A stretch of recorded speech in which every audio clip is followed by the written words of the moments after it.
নমস্কার বন্ধুরা, এরকম তোমরা ইন্টারফেস তোমরা দেখতে পাচ্ছ থাম্বনেল অনেকের হোয়াটসঅ্যাপ গ্রুপে যেখানে সেখানে ঘোরাঘুরি করছে।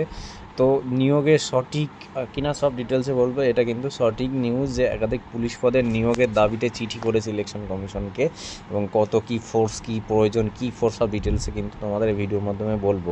ভিডিওটা খুবই গুরুত্বপূর্ণ হতে চলেছে। তোমরা ভাবছো যে আমাদের কনস্টেবলের যেহেতু আটকে আছে কেসের জন্য, এটার কি নিয়োগ হবে, কি নিয়োগ করাবে বা রেজাল্ট দিতে পারে, সেই সম্পর্কে পুরো ডিটেলস আমি তোমাদেরকে কিন্তু জানিয়ে দেবো। পুরো ভিডিওটা দেখবে প্রমাণ সাপেক্ষে, ঠিক আছে? প্রথমত দেখে নাও তোমাদের হোয়াটসঅ্যাপ গ্রুপেরই আর একটা পিডিএফ, সেটা দেখে নিই। তারপরে আমার যে লিস্টের ব্যাপারটা আছে সেটা তোমাদেরকে আমি দেখিয়ে দিচ্ছি। দেখো তোমাদেরই পাওয়া চিঠি, তারপরে আমি অরিজিনালগুলো আমি তোমাদেরকে দেখিয়ে দেবো কী বলেছে এখানে, ঠিক আছে? এটাই আমি অরিজিনালটা দেখাবো। রাজ্য পুলিশে কলকাতা পুলিশের বেশ কয়েকটি গুরুত্বপূর্ণ পদ এখনও ফাঁকা আছে আইন শৃঙ্খলা রক্ষার জন্য। সেই পদগুলিতে আইপিএস অধিকারী বসানোর আবেদন জানিয়ে রাজ্য সিওকে 12 জন আইপিএস বসানোর প্রস্তাব বিবেচনা করে দেখার জন্য চিঠি পাঠালো রাজ্য, ঠিক আছে? রাজ্য চিঠি পাঠিয়েছে, এটা রাজ্যকে আইপিএস অফিসার বা সিওকে চিঠি পাঠিয়েছে 12 জন আইপিএসকে। তো সেটার পরিপ্রেক্ষিতে দেখো তোমরা, এটা কিন্তু 2-3-4 দিন আগের নিউজ, ঠিক আছে? অরিজিনাল যেটা আছে আমি তোমাদেরকে দেখিয়ে দিচ্ছি। দেখো অরিজিনাল কপিটা আমার কাছে আছে ভাই।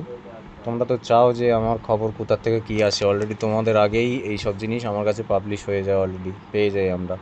এখানে দেখো filling up vacant post West Bengal police, ঠিক আছে? দেখে নাও সাবজেক্টটা, তোমরা দেখে নাও, কলকাতা পুলিশ স্মুথ কন্ট্যাক্টলি election and law and order, ঠিক আছে?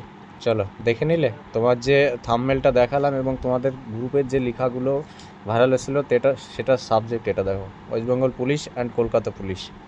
ভালো করে দেখে নাও। এবং এখানে কি আছে পুরো ডিটেলসে নিয়োগের জন্য, তো দেখে নাও কজন আছে। 12 জন আইপিএস নিয়োগের কথা বলেছে। কত আছে এখানে? 12 জন আইপিএসই আছে। পুরো ডিটেলস এখানে দেওয়া আছে। চলো এটার বিরুদ্ধে আর তোমাদের দেখাবো না, তোমাদের যে সংশয় ছিল সব কিছুই আমি কিন্তু দেখিয়ে দিয়েছি, ঠিক আছে? তো দেখে নিলে আমি তোমাদের সব প্রমাণ সাপেক্ষে দেখিয়ে দিয়েছি। তোমরা ভাবছো যে তোমাদের রিক্রুটমেন্টের বিষয়টা যেটা আটকে আছে, ওই জন্য যাতে রাজ্য সরকার যে চিঠি পাঠিয়েছে যে আমাদের নিয়োগগুলো করে নেয়, সেই একটা আশা করছো ভাই। এটা বাস্তব সত্যি, এটা মনের আশা থাকে। তো এটা দেখিয়ে দিলাম তোমাদের কি নিয়োগের কথা বলেছে, কোন নিয়োগ, কনস্টেবল কলকাতা পুলিশ এবং রাজ্যের পুলিশ যেগুলো পুলিশ নিয়োগের কথা বলেছিল সেখানে সেটা নেই কিছুই। এখানে আইপিএসদের কথা বলেছে। তোমাদের হোয়াটসঅ্যাপ গ্রুপেরই যে মেসেজ সেটা দেখিয়ে দিলাম, এবং আমার যে অরিজিনালি নোটিশটা সেটা তোমাদেরকে আমি প্রমাণ সাপেক্ষে দেখিয়ে দিলাম। ওখানে 12 জন বলেছে, এখানে আমি 12 জনের লিস্ট আমি তোমাদেরকে দেখিয়ে দিলাম। তো যাই হোক, ভিডিওটা ভালো লাগলে পরে শেয়ার করে, যারা নতুন দেখছে এরকম সঠিক খবর, নিত্য নতুন খবর পাওয়ার জন্য কিন্তু সাবস্ক্রাইব করে রাখবে অবশ্যই। তো জয় হিন্দ বন্ধুরা, ভালো লাগলে পরে লাইক করে দিও একটা। টাটা, ভালো থেকো।